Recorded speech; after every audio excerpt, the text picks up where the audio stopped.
주시기 바랍니다. 예, 충남 논산 계룡 검사 출신의 김종민입니다. 우리 광주지방법원장님 계신가요? 네. 예. 아, 저쪽 끝에 계시던가요? 예. 얼마 전에 8월 달에 이제 광주지법 장흥지원에서 영장 재판이 하나 열린 게 있어요. 제가 이게 상당히 이제 상징적인 재판이라 여기에 대해서 한번 좀 여쭤보려고 그러는데, 2000년 2월 달에 영장심의위원회라는 게 신설이 됐습니다. 우리가 검경 수사권 조정에 따라서 영장 청구를 지금 이제 헌법상 검사만이 하게 되어 있잖아요. 그러다 보니까 이제 검사가 영장 청구를 부당하게 한다, 이런 항의가 간혹 있습니다.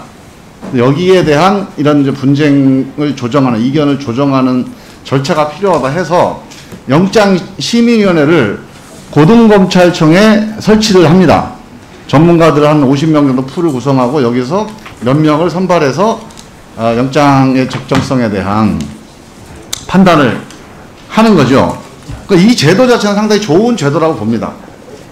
기본적으로 그 권한에 대한 견제 기능을 제도화시킨 거니까.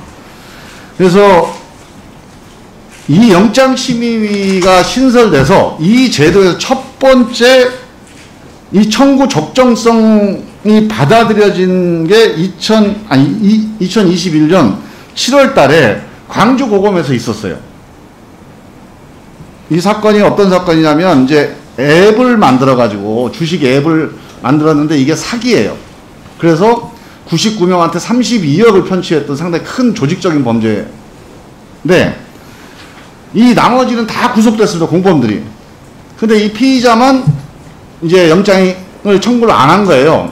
그러니까 경찰에서 계속 이제 이거 영장 해야 된다고 이제 주문을 하고, 검사는 보완수사 요구를 하고, 이게 왔다 갔다 핑퐁 하다가 결국 영장을 청구를 안 했더니 이 제도를 활용해서 이제 심의를 한 겁니다. 그래서 이 외부 전문가들이 다 보니까 이거는 영장 청구를 해야 될 사안이다, 이렇게 결론 내렸어요. 그 청구가 적정하다. 그래서 청구를 했습니다. 그랬더니 담당 검사가 자기는 청구를 하지 말자고 그랬는데, 이거 경찰이 주장해서 이제 청구 적정 의견이 오니까 청구는 했죠. 했는데 영장재판 가가지고 뭐 이례적으로 참석을 해서 이거 보완수사가 필요하다고 다 적시를 해놨으니까 법과 양심에 따라서 판사님이 잘 판단해 주십시오. 형식적으로는 청구는 했지만 사실상은 이 보완수사가 필요하다는 의견을 우회적으로 그 영장재판에서 얘기를 해요. 그래서 어떻게 됐겠습니까, 이게? 이 영장이. 기각됐어요. 네, 기각됐잖아요. 혹시 이 사건 내용 아시나요? 예. 예. 그러면 제가 그래서 이 내용을 쭉 보니까 당시에 검사의 그 영장재판에서의 진술도 적절하지가 않아요.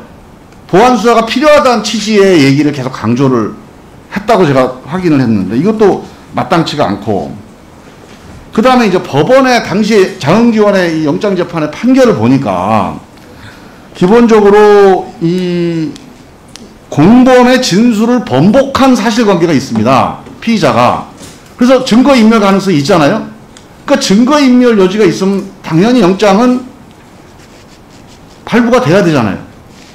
근데 이 증거인멸 여부에 대한 판단이 없어요, 이 영장 그 판결 내용에. 여기에 대한 어떤 판단을 했는지가 없더라고요. 그리고 전체적으로 보면 다툼의 여지가 있다, 수사 진행 경과를 지켜봐야 된다, 이런 취지로 영장을 기각을 해요. 그리고 또 이제 우리 밖에서 일반인들이 보기에는 의구심이 생기는 게, 이 변호사가, 이 피의자의 변호사가 장흥지원장 출신이에요, 또. 그리고 이분이 수사 때는 참여를 안 했던 변호사입니다. 이 영장 재판을 위해서 딱 원포인트로 투입된 변호사예요. 자, 이런 거를 종합적으로 볼 때 이거 부적정한 거 아니냐. 과연 우리가 판사들을 신뢰하고 믿는데 이런 일이 벌어지는 거냐. 검사는 자기가 청구를 안 했으니까 자존심 상하니까 별로 적극적으로 대응을 안 하고, 판사는 거기에 대해서 또 검사 쪽에 뭔가 의견을 좀 힘을 실어주고. 사실은 이 제도 취지를 본다면 심의위원회에서 청구 적정이라고 하는 그 판단을 내렸으면 검사는 당연히 그걸 존중해 주는 건 맞고, 저는 판사도 영장 그 재판 과정에서 충분히 고려돼야 될 사실관계라고 보거든요. 근데 이런 것들이 다 무시되고 결국 그래서 장흥지원 원장 변호사라는 것도 문제가 된 거예요, 지금.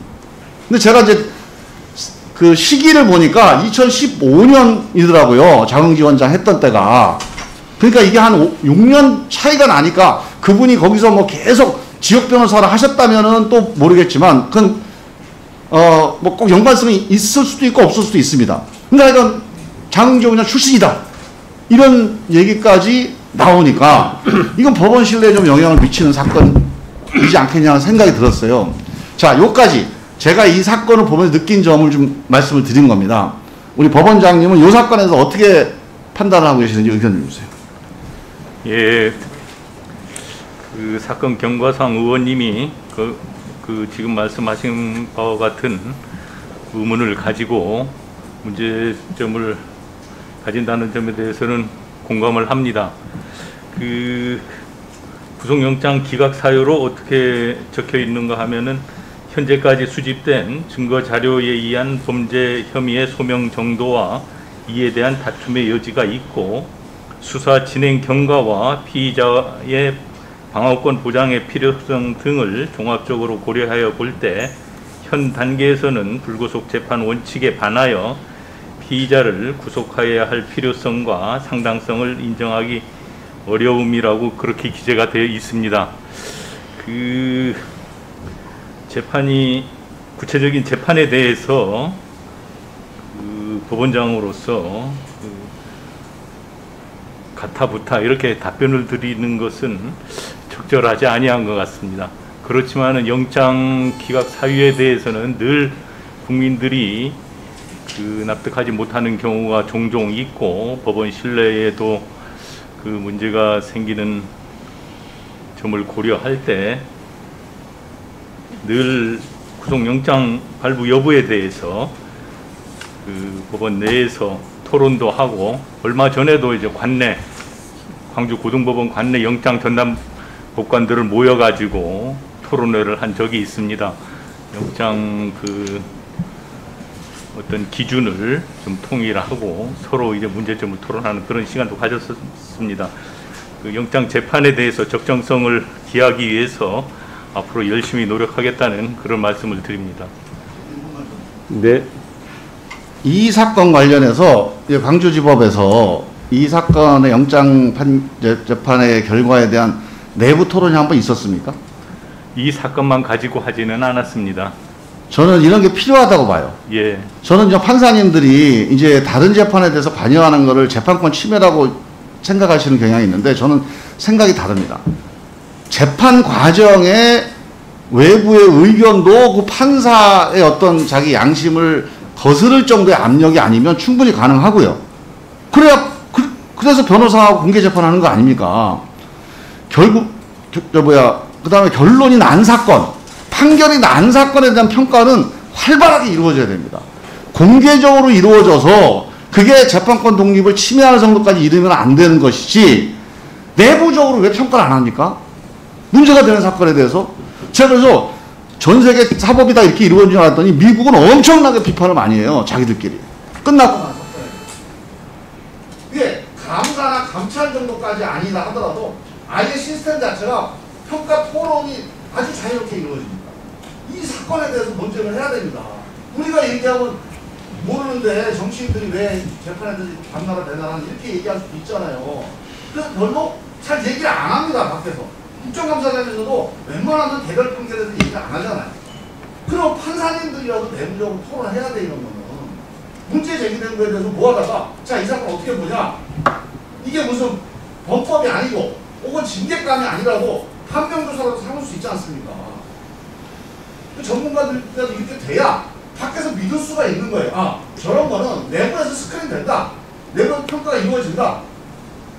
저는 이 내부 평가 시스템에서 제가 대법원을 여러 번 얘기를 했는데 잘 안 하시려고 그래요. 저는 법원 내에서 여기 다 우리 법원장님들 간부 법관들이시니까 법관들 상호 간에 긴 판결에 대한 토론이나 평가를 활성화해 주셔야 새로운 법적 제도적 대응을 안 합니다. 이대로 가면요, 판사 판결에 대해서 외부에서 문제 제기하고 여기에서 감사하고 감찰하는 법을 만들어야 될 지경에 이제 훨씬 높아져 있습니다. 이거는 우리 언론자유법도 징벌배상법 만들어서 5배 이러기 전에 언론인들 스스로가 자율적으로 가짜뉴스에는 우리가 막겠다 이랬으면 그런 사태가 안 벌어지죠. 지금 막 여론이 높아졌잖아요. 저는 우리 사법도 마찬가지입니다. 이 사법에 대한 불신이 이 내부적으로 스스로 막 선제적으로 이거를 해결해 나가는 노력이 있어야 이게 법과 제도를 통해서 외부에 대한 압박에 의해서 해결이 안 되는 거지. 지금 이대로 가면 이런 사건을 보면 저도 이해가 안 가요. 어떻게 이렇게 판결하기? 그럼 이 제도 자체가 이 영장심의위원회 제도 자체가 무력화되는 거거든요.